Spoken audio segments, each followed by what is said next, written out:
In this week's In-Ear Insights, we're talking about SEO, search engine optimization, and ways to make your efforts more productive. And the first place we want to start is talking about what happens when you start getting what we call diminishing returns, when you get less and less juice for the squeeze out of your SEO efforts. So, Katie, anytime you're dealing with diminishing returns, anytime you're dealing with that reduction in effectiveness over time, it may be quick, it may be gradual, what's the first thing that you think about in how to get out of that sort of slow decline? I always kind of start to look at the keyword list. Like, what am I trying to be known for? And that's one of the challenges that we're running into now, Chris, is that I personally feel like we've exhausted our keyword list, and we've added to our keyword list, we've amended our keyword list, we've redone our keyword list. And the good news, bad news is we're creating a lot of content. So we're trying to exhaust all those keywords. But then the downside is we're exhausting all of those keywords. And so I find myself going back and repeating keywords. And that's where I start to get nervous of, am I undoing the work I did for one post by writing about the same keyword in another post, and then they start to compete against each other. So that's where I start to look at, what the heck are we doing? Like, how do we stop cannibalizing our own content to, I don't know, find new ways to write about the same topics? So I'm sort of at a loss. Okay. One of the things that I was thinking about actually over the weekend, because for folks who've not been watching the show for a while, we typically plan our content either the week before or sometimes several weeks before. And one thing I was mulling over the weekend is the goal is to get more organic search traffic, right? That's what we want, and ideally that then goes on to convert.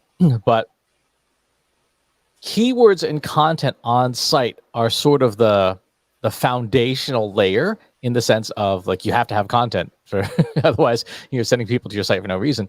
But what drives search more often than not, when you do an assessment of all the different variables that are available to you, is inbound links. It's going out and getting those links. So I guess the question I would have is it a keyword problem? Like, is it functionally a content problem that we have, or is it that we've squeezed as much juice as we can out of the content we have, and now maybe that content gets put in maintenance mode, like in sort of recycling and refreshing it over time, and we change our efforts to be focused more towards acquiring more links and more attention on our content?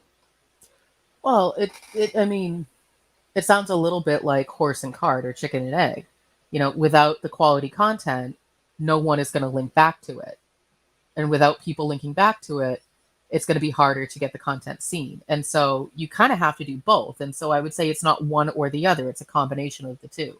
Like, right now, we don't have the structure to be pitching out our content constantly. We're more so hopeful that people will see it, find value in it, and pick it up. So that is, one challenge, is we are not actively pitching out our content to get those links back to our website.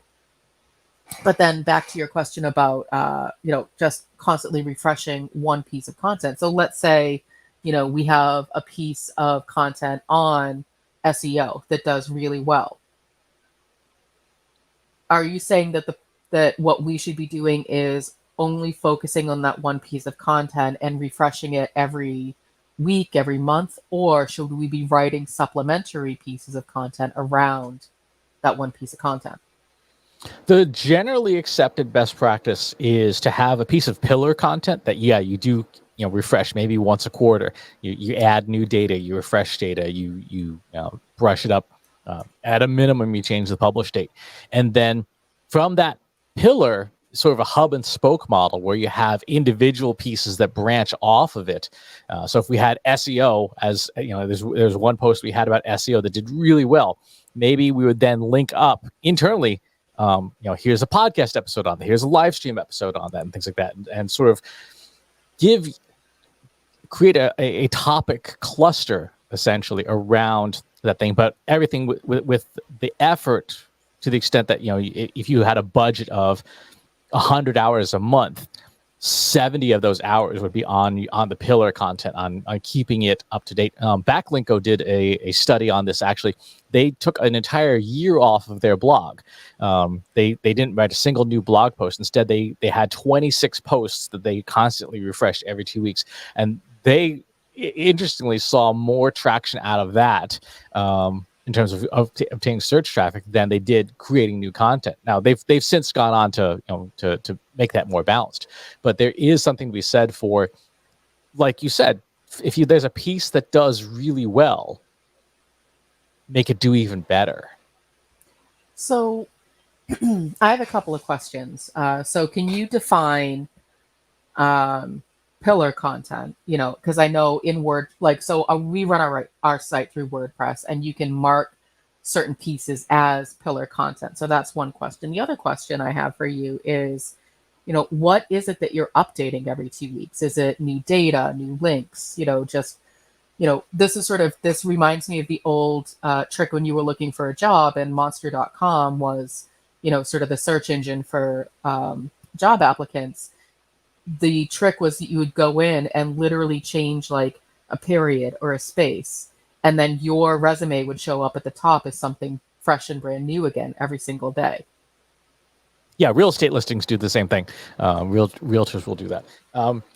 So pillar content's what you decide it is.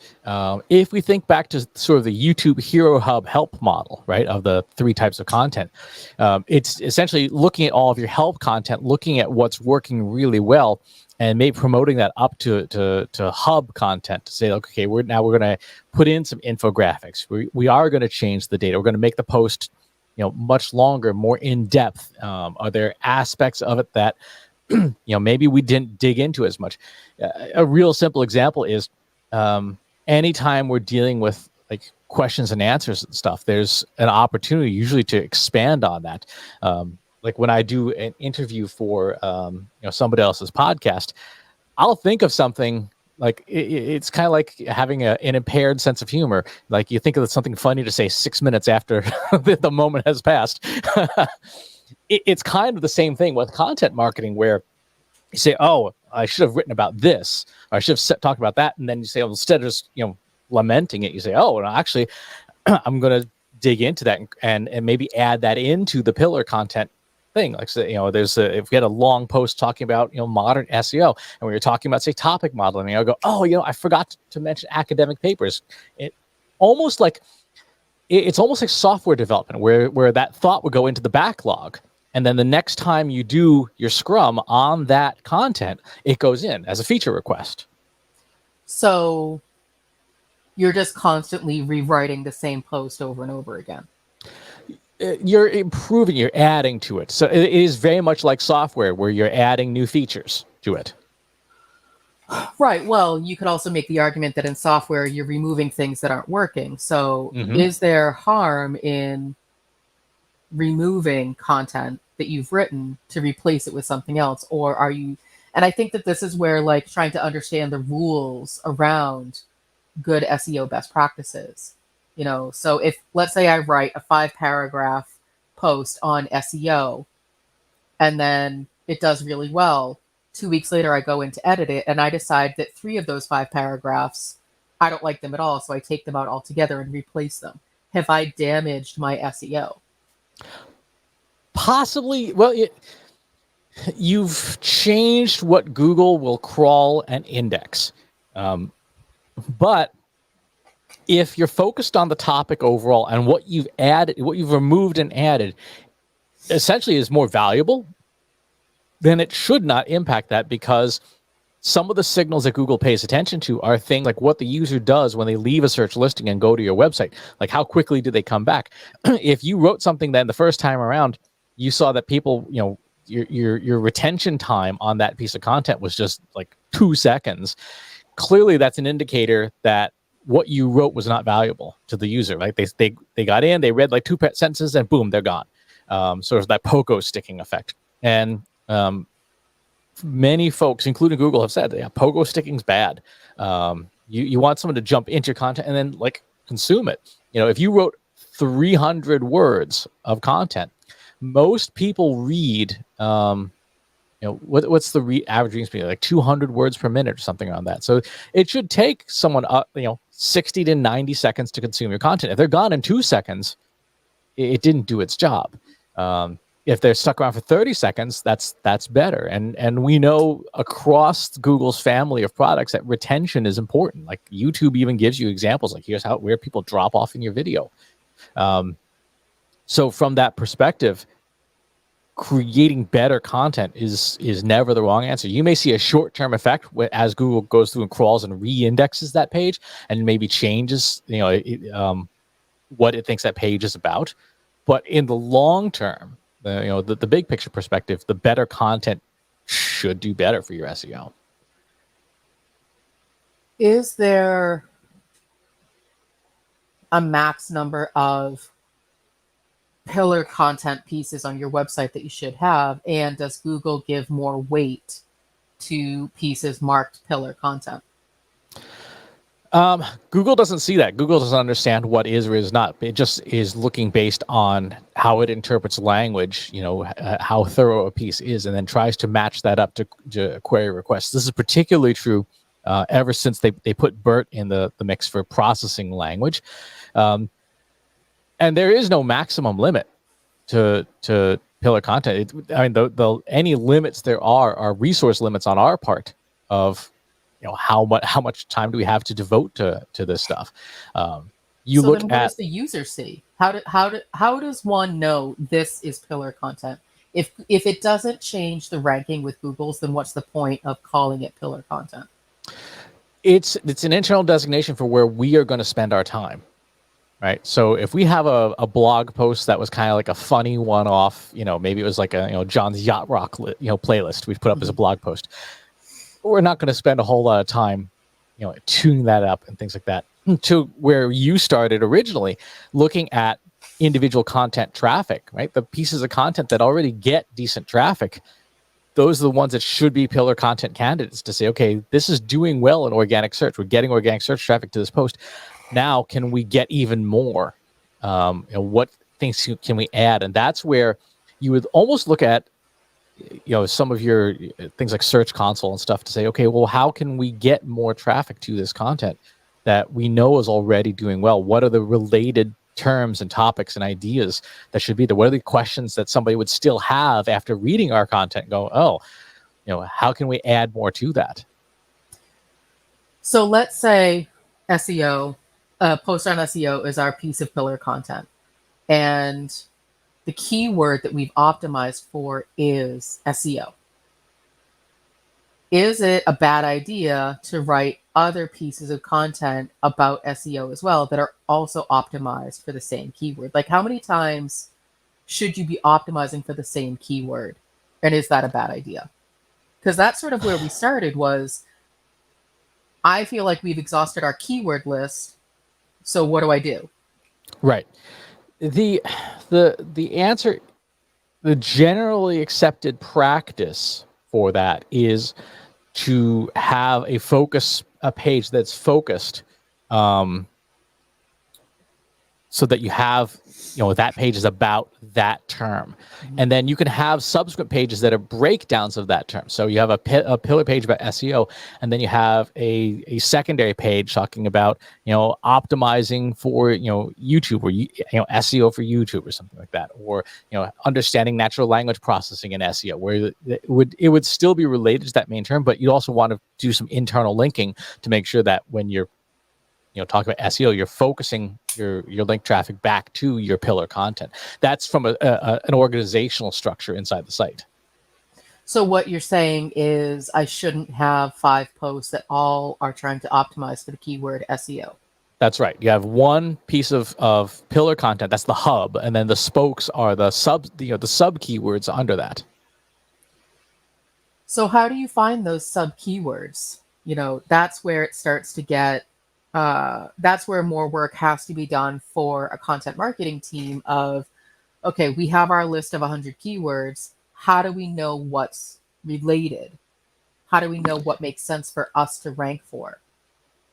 And that is where market research and domain expertise will fill that gap, right? If you understand and SEO very well, then you should be able to say, okay, I know that when someone's talking about this, it means they're also probably going to be having questions about this. So your domain expertise should fill in a lot of those gaps. And then the other part is market research. Asking people, like for example, if you wanted to create some spoke content off of an SEO pillar piece, you might put a question in our free Slack group, Analytics for Marketers, and say, hey folks, what questions do you have about SEO? And then those sub questions either would inform the pillar content or create spoke content. So let's say I've asked our community what questions you have about SEO. And so then I create subsequent blog posts about, answering those questions.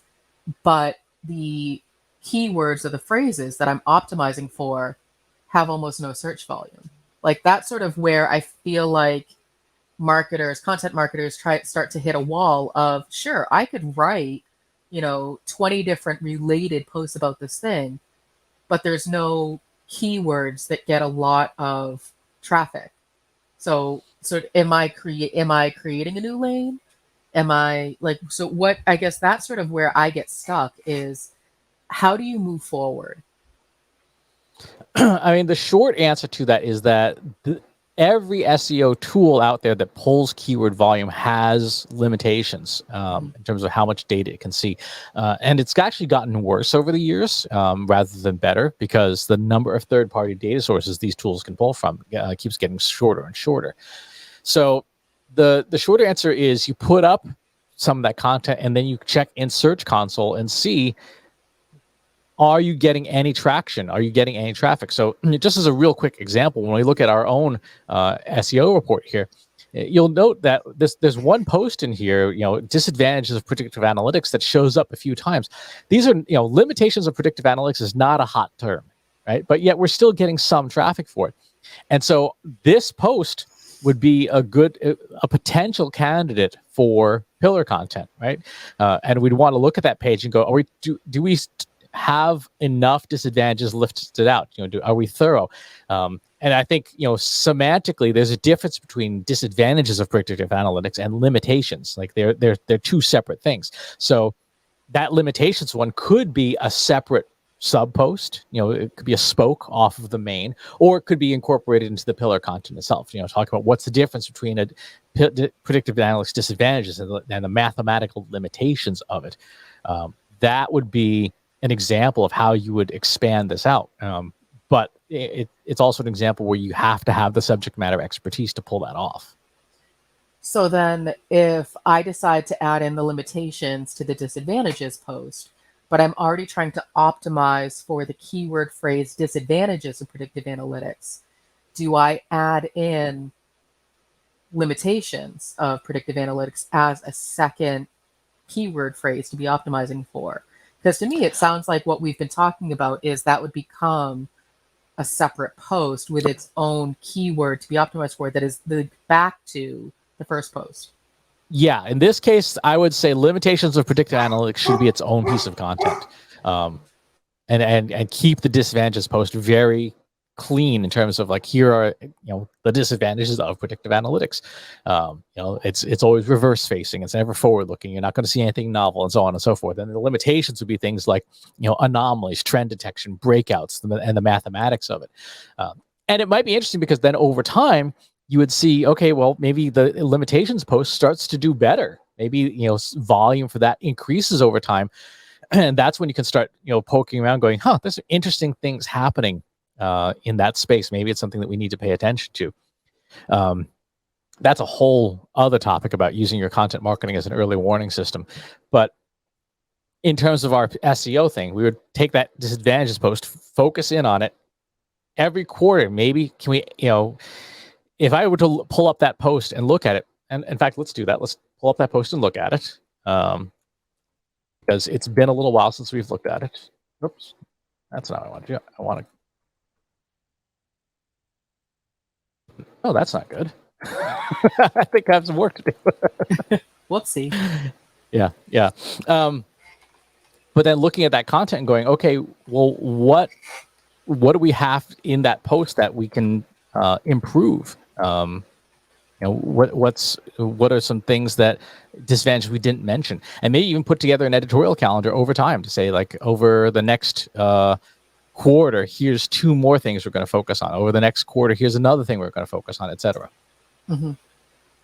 No, and that makes sense. And I think that that's where, I hate to use this phrase, but it's appropriate here, thinking outside of the box of the standard checklist of what to do for content marketing is necessary. So we've talked about a few different tactics outside of just refreshing your keyword list that you can do to work with your existing content. And I think that that's one of the hurdles that content marketers, myself included, need to get past, is you don't have to keep creating fresh, brand new content in order to have your content marketing be effective. Mm-hmm. Exactly. Yeah. The sort of the content treadmill, sort of recycling of content, is something that we've talked about for 8 or 9 years now. Mm-hmm. And putting your content on that treadmill is an important thing to be. It's a part of your strategy. It's not everything, because you do want to, have new stuff as new stuff is warranted. But if you've got really great content that's doing well, okay, already, maybe improve on it. Because one of the things that seems to be more and more true as algorithms get more and more complicated and more sophisticated is that we will typically have more success doubling down on what's working rather than necessarily trying to create something from new whole cloth. Mm-hmm.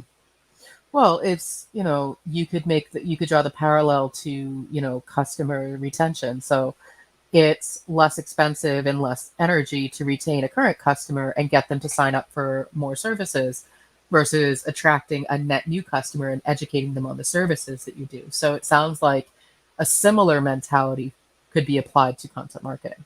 Exactly. I think it's a great analogy because you know what's working already. Mm-hmm. And one of the advantages of recycling content is all of the link building that's already been done on that content will continue to persist as you improve it, right? So you're not putting up something new that you then need to go and pitch out new links for. If you've got something that's got a good number of links already, you can continue to improve on that. And as the content gets better, probably more people will link to it.